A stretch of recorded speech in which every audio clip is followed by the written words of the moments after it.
Curly dock is a toxic plant that grows here in Oklahoma. There's actually quite a few different types of dock, but curly dock is the one that's most widely distributed across the state.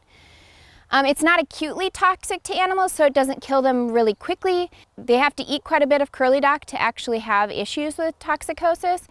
But the issues happen typically when you have animals that are turned into a pasture before many of our warm season grasses have started to grow. Other instances when you might have issues with curly dock are when you do a prescribed burn in a pasture and the areas along a creek or pond don't burn well.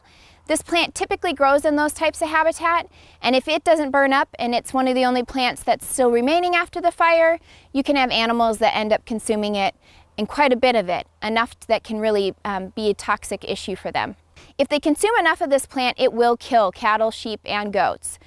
You can identify curly dock by its growth form. So it has these long, narrow, really wavy leaves, as you can see here.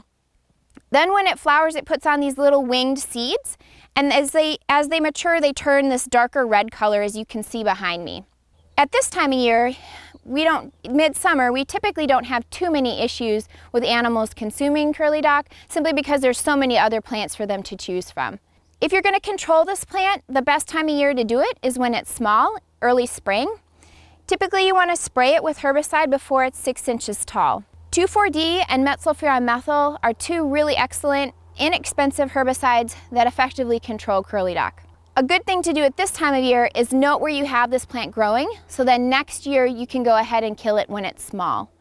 This plant is perennial, so in the winter it will die back to the ground, but it will regrow from that same plant. So you'll have the same plants growing back in the same location year after year. If you have questions of whether you have curly dock or not in your pasture, go ahead and take pictures of the plant and bring it into your county extension office so your county educator can help you to tell whether it is curly dock or not.